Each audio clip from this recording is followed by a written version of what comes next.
మీ మోకాల నొప్పులకు ఎటువంటి సర్జరీ లేకుండా ఎపియాన్ పెయిన్ క్లినిక్ అందిస్తున్న అత్యాధునిక చికిత్స.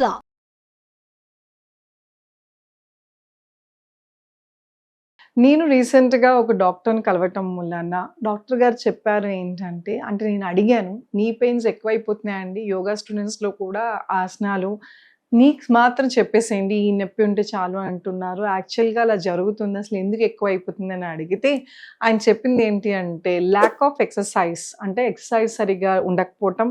2 ఫుడ్‌లో న్యూట్రిషన్ సరిగ్గా అందకపోవటం. Calcium deficiency, vitamin D deficiency ఇవి ఉంటే మాత్రం తొందరగా మోకాళ్ళ నొప్పులు వచ్చే ఛాన్సెస్ ఉన్నాయి. సో చాలామంది టాబ్లెట్లు మంచిది కాదు అంటారు. కరెక్టే. పెయిన్ కిల్లర్స్ అవి ఫ్రీక్వెంట్‌గా వాడకూడదు. కానీ సప్లిమెంటేషన్ అనేది చాలా ఇంపార్టెంట్. సప్లిమెంటేషన్ అంటే మందులే వాడాలా అంటే మీ తినే ఆహారంలో గూడా దొరుకుతుంది.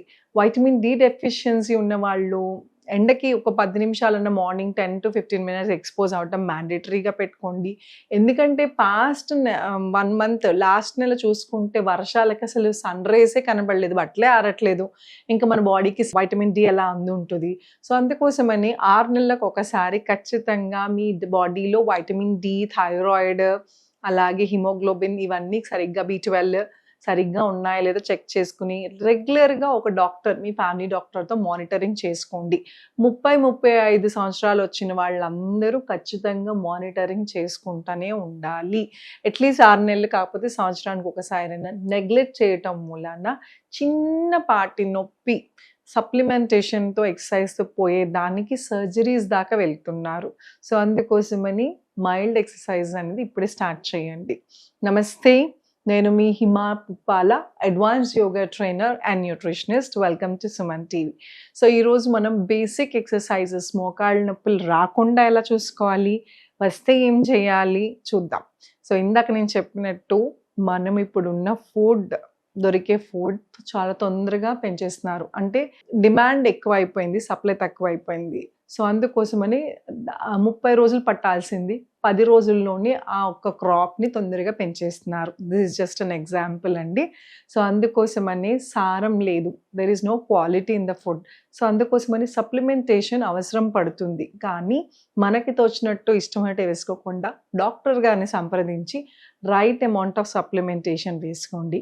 అలానే మీ చేతిలో ఉన్న ఫుడ్, నువ్వులుండలు తినటము, రాగి జావ తాగటము, ఇట్లాంటివి చిన్నప్పటి నుంచి పిల్లలకి అలవాటు చేయటం చాలా చాలా ఇంపార్టెంట్. గ్రోయింగ్ ఏజ్‌లో కరెక్ట్‌గా పోషకాహారం లోపం లేకుండా బాగా పెంచితే ఫ్యూచర్‌లో ప్రాబ్లమ్స్ లేకుండా ఉంటాయి. సో అందుకోసమని ఈ ఫుడ్ చేంజెస్ అనేది చాలా చాలా ఇంపార్టెంట్. అలాగే టిఫిన్స్ కూడా చాలామంది దోస కానీ, పూరి కానీ ఇలా ఇస్తారు. దాని బదులు మాక్సిమం వీక్లీ ట్వైస్ అయినా pesarattu. The healthiest breakfast south ఇండియాలో అంటే పెసరట్టు అంట. సో అందుకోసమని పెసలు తీసుకోవటం వలన చాలా ఇంపార్టెంట్. పిల్లలకి దొరకాల్సిన న్యూట్రిషన్ అనేది అందుతుంది. ఆయిల్ తక్కువ వేసి అట్‌లీస్ట్ వీక్లీ ట్వైస్ అన్నా ఇచ్చేటట్టు చూడండి. అలాగే బ్రేక్‌ఫాస్ట్ కానీ, లంచ్ కానీ, డిన్నర్ కానీ ఎంత వీలైతే అంత నట్స్, అలాగే వెజిటబుల్స్ ఇవన్నీ కూడా పిల్లలకి వెళ్ళేటట్టు చూసుకోండి. దాంతోపాటు అట్‌లీస్ట్ 1 అవర్ అన్నా చక్కగా ఆడుకునేటట్టు ఎక్కటాలు, స్టెప్స్ ఎక్కటాలు, చెట్లు ఎక్కటాలు, రన్నింగ్, జాగింగ్‌లు ఇవన్నిట్లో కూడా చక్కగా మూవ్‌మెంట్ ఉంటుంది చిన్నపిల్లల్లో. సో ఇకపోతే పెద్దవాళ్ళకొస్తే మోకాళ్ళ నొప్పులు ఆల్రెడీ మీరు మెట్లెక్కుతున్నప్పుడు ఇబ్బంది పడుతున్నారు, కలుక్కుమంది, కింద కూర్చుంటే ఇబ్బంది పడుతుంది అంటే స్టార్టింగ్ స్టేజ్ ఆఫ్ నీ పెయిన్స్. సో ఇమీడియట్‌గా మీరు ఏం చేయాలి అంటే డాక్టర్ గారి దగ్గరికెళ్ళి యాజ్ ఐ టోల్డ్ యూ టెస్టులు చేయించుకుని సప్లిమెంటేషన్ వీలైతే సప్లిమెంటేషన్ రాస్తారు. లేదంటే మీ ఫుడ్‌లోనే సప్లిమెంటేషన్ అందేటట్టు చూస్తారు. రెండవది వెరీ ఇంపార్టెంట్‌లీ ఎక్సర్సైజ్. ఎక్సర్సైజ్ ఎంతవరకు చేస్తున్నాం? కొంతమంది అడుగుతారు, నేను వాకింగ్ చేస్తున్నానండి, రోజుకి 1 అవర్ వాక్ చేస్తాం ఆర్ బిల్డింగ్ చుట్టూ 5 రౌండ్లు వేస్తారు, 6 రౌండ్లు. ఎన్ని రౌండ్లు వేస్తున్నారు అనేది ఇంపార్టెంట్ కాదండి. రైట్ వాకింగ్ అనే స్టైల్ కూడా ఇంపార్టెంట్. బ్రిస్క్ వాకింగ్ అఫ్కోర్స్ చాలా ఇంపార్టెంట్. కానీ సివియర్ నీ పెయిన్స్ ఉన్న వాళ్ళు మీ డాక్టర్ని సంప్రదించి కానీ వాకింగ్లు చెయ్యొద్దు. ఇంకా వర్స్ట్ అయ్యే స్టేజెస్లో చాలా పేషెంట్స్ ఉంటూ ఉంటారు. సో నీ పెయిన్స్ ఉన్నవాళ్ళు నీ ప్యాడ్స్ వేసుకోవాలి మైల్డ్ ఉన్నప్పుడు. అలాగే ఆడవాళ్ళు ఎస్పెషల్లీ కంఫర్టబుల్ క్లోత్స్ వేసుకోకుండా చాలామంది పడిపోతూ ఉంటారు. చీరలు వేసుకుని మొహమాట పడకుండా చక్కగా కంఫర్టబుల్ క్లోత్స్ వేసుకోండి. షూ అనేది మ్యాండేటరీ. ఫ్లాట్ సర్ఫేస్ అంటే అప్ డౌన్ గతుకులు ఉన్న రోడ్లు చూస్ చేసుకోవద్దు వాకింగ్కి. 2 మీ 4, 5, 10 మంది ఫ్రెండ్స్తో మాట్లాడుకుంటూ నడుస్తూ వెళ్తే దాన్ని వాకింగ్ అనరు. బ్రిస్క్ వాక్ అంటే చాలా స్పీడ్గా shoulders wide with the breathing నార్మల్గా వాక్ చేస్తే దాన్ని బ్రిస్క్ వాక్ అంటారు. అట్లాగా మీరు 20 నిమిషాలు చేసినా చాలు. ఎవరైతే పెద్ద వయసు వాళ్ళు అయిపోయి జస్ట్ ఊరికి కాళ్ళు అలా స్ట్రెచ్ అవుతున్నాయి వాక్ బాగుంటుంది అని నడుస్తారో అలాంటి వాళ్ళకి పర్లేదు. బట్ మీరు రియల్గా వాక్ చేయాలన్నమాట ఇది పద్ధతి అనమాట. సో దాంతోపాటు బేసిక్ ఎక్సర్సైజెస్, మోకాళ్ళు స్ట్రెంథనింగ్ ఎక్సర్సైజెస్ ఈరోజు మనం ఈ ఎపిసోడ్లో చూద్దాం. మోకాళ్ళకి ఎక్సర్సైజ్ కోసం మీకు కావాల్సింది ఒక పిల్లో అండి. పిల్లో ఎందుకంటే ఇది సపోర్ట్ ఇస్తుంది. సివియర్ నీ పెయిన్స్ ఉన్న వాళ్ళు ఇలా పెడితే కూడా కాళ్ళ కింద ఒక లాగేస్తున్నట్టు అనిపిస్తుంది.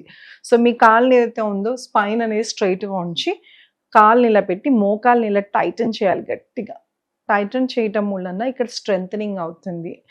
ఈ కాలు మోకాలు కానీ ఏదైనా జాయింట్ ప్రాబ్లం వచ్చింది మీతో అంటే చుట్టూ ఉన్న మజిల్ని స్ట్రెంథనింగ్ చాలా ఇంపార్టెంట్.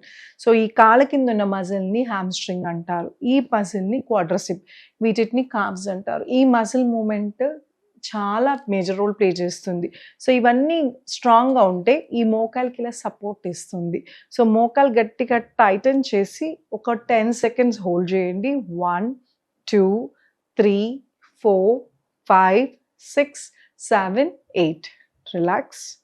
మళ్ళీ అగైన్ 1, 2, 3, 4, 5, 6, 7, 8, 9, 10. అలాగే ఎడం వైపు కాలు, ఇంకొక కాలు కూడా ఎంత వీలైతే అంతవరకు. మోకాళ్ళ నొప్పులు సివియర్ ఉన్న వాళ్ళకి ఆల్రెడీ ఇలా చేయటం వలన నొప్పి వస్తుంది, కంగారు పడాల్సిన అవసరం లేదు. ఆ నొప్పి ఎంతోసేపు ఉండదు.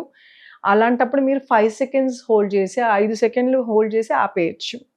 1, 2, 3, 4, 5, 6, 7, 8, 9, 10. రిలాక్స్. ఇది ఒక పద్ధతి. ఇది ఎన్నిసార్లు చేయాలి? రోజుకి పొద్దున సాయంత్రంగా డివైడ్ చేసి మీరు టీవీ చూస్తున్నప్పుడు కానీ లేకపోతే ఫోన్ మాడుతూ కూడా ఈ ఎక్సర్సైజ్ చేస్తూ ఉండొచ్చు. పని కట్టుకుని ఇలాగే కూర్చొని చేయాల్సిన అవసరం లేదు, కిందే కూర్చొని చేయాల్సిన అవసరం లేదు. బెడ్ మీద కూడా చక్కగా కూర్చొని పెద్ద వయసు వాళ్ళు చేసుకోవచ్చు. సో ఇది 10 times ఎంతసేపు హోల్డ్ చేస్తున్నాం అనేది ఇంపార్టెంట్. అలాగా 10 సార్లు చేసి స్లోగా పెంచుకుంటా వెళ్ళండి. ఓకే. రెండో ఎక్సర్సైజ్ ఏంటి అంటే వేళ్ళని మీ వైపు లాక్కోవటం. ఇలా లాగినప్పుడు మీకు ప్రెషర్ ఇక్కడ తెలుస్తుంది, కాఫ్ మజిల్ స్ట్రెచ్ అయినట్టు తెలుస్తుంది. సో ఇలాగా స్ట్రెచ్ చేసుకోండి. ఇది అందట్లేదు అనుకున్న వాళ్ళు మీ దగ్గర టవల్ కానీ చున్నీ కానీ ఇలాంటి ఏదైనా రోప్ కానీ ఉంటే మీ పాదాలకు వేసుకుని మీ పాదాలని మీ వైపు లాగండి. లాగినప్పుడు ఖచ్చితంగా నొప్పి వస్తుంది, కంగారు పడాల్సిన అవసరం లేదు. ఇది స్ట్రెంథనింగ్ అవుతుంది, ఎస్పెషల్లీ ఇక్కడ ప్రాబ్లం ఉన్న వాళ్ళకి. సో ఇలాగా 10 seconds ద సేమ్. 10 సెకండ్లు మీ వైపు లాక్కుని 1, 2, 3, 4, 5, 6, 7, 8, 9, 10. మోకాలు నొప్పులు సివియర్ ఉన్న వాళ్ళు ఇంత రాదు, ఎంత వస్తే అంతవరకు చేయగా స్లోగా ఆల్మోస్ట్ మీ టోస్ ఇంతవరకు స్ట్రెచ్ అవుతాయి. ఇలా చేసినప్పుడు ఇక్కడ కూడా మీకు టైట్నెస్ తెలుస్తుంది అన్నమాట, స్ట్రెచ్ అవుతున్నట్టు. చూసారు కదా ఎంత సింపుల్గా చేసుకోవచ్చు. ఇవి ప్రాప్స్ అంటాం యోగాలో. బ్యాండ్స్ కానీ ఏదన్నా ఒక వస్తువుతో చక్కగా మీరు ఇంట్లోనే కూర్చొని కూడా చేసుకోవచ్చు. సో రెగ్యులర్ ఎక్సర్సైజ్ అనేది చాలా ఇంపార్టెంట్. మీరు యాక్టివ్గా ఉన్నారు, ఫిజికల్ యాక్టివ్ అంటే వాకింగ్ చేయండి, మామూలు మైల్డ్ ఎక్సర్సైజెస్ యోగాలో ఆసనాలు అవి చేసుకోవచ్చు. అండ్ వెరీ ఇంపార్టెంట్లీ సివియర్ నీ పెయిన్స్ ఉన్న వాళ్ళు మీరు ఎక్కడైనా నేర్చుకుందాము జిమ్ కానీ యోగా కానీ వెళ్తే ఖచ్చితంగా వాళ్ళకి చెప్పండి. ఎందుకంటే సూర్య నమస్కారాలు చేసేస్తూ ఉంటారు. పర్లేదు, నా క్లాస్లో స్టూడెంట్స్ కూడా పర్లేదు మేడం మాకు అలవాటే అంటారు. సివియర్ నీ పెయిన్స్ ఉన్నప్పుడు కొన్ని ఆసనాలు చేయొచ్చు, కొన్ని ఆసనాలు చేయకూడదు. అందులో సూర్య నమస్కారాలు నీస్ మీద లోడ్ ఇస్తుంది. సో మీరు యోగాలో సూర్య నమస్కారాలు చేస్తేనే యోగా చేస్తున్నట్టు కాదు, ఇలాంటివన్నీ సింపుల్వి కూడా స్ట్రెచెస్ చేసుకుని స్లోగా కొంచెం తగ్గిన తర్వాత అప్పుడు మీరు సూర్య నమస్కారాలు చేస్తారో ఇంకేమన్నా చేసుకోవచ్చు. కానీ స్లోగా అంటే ఫస్ట్ టైం చేసినప్పుడు 5, నెక్స్ట్ టైం చేసినప్పుడు 10 అలా పెంచుకుంటూ వెళ్తే ఇబ్బంది ఉండదు. లేదంటే మీకు తగ్గాల్సిన పోయి పెయిన్ ఎక్కువ అయిపోతూ ఉంటుంది. అండ్ ఇవన్నిటితో పాటు ఎక్సర్సైజ్ అయిపోయిన తర్వాత hot pack, cold pack. As I told you every ఎపిసోడ్లో మీ ఇంట్లో ఖచ్చితంగా ఒక వేనీళ్ళ బ్యాగ్ కాపురం పెట్టుకుంటాకి, అలాగే ఐస్ ప్యాక్ అనేది చాలా ఇంపార్టెంట్. స్వెల్ వచ్చిందంటే ఐస్ ప్యాక్ పెట్టండి. జస్ట్ ఎక్సర్సైజ్ అయితే మైల్డ్ పెయిన్ వస్తుంది, మజిల్స్ స్ట్రెయిన్ అవుతుంది అంటే హాట్ ప్యాక్ పెట్టండి. చూసారు కదా ఎంత సింపుల్లో యోగా. సో వయసుతో సంబంధం లేదు, అలాగే ఫ్లెక్సిబిలిటీతో సంబంధం లేకుండా చక్కగా యోగా చేసుకోవచ్చు. అదే హిమాస్ యోగా ముఖ్య ఉద్దేశం. ఎవరికైనా ఆన్లైన్ క్లాసెస్ కానీ ఆఫ్లైన్ క్లాసెస్ కానీ జాయిన్ అవ్వాలనుకుంటే ఈ కింద స్క్రోల్ అవుతున్న నెంబర్కి కాల్ చేసి మీ పేర్లు రిజిస్టర్ చేసుకోవచ్చు.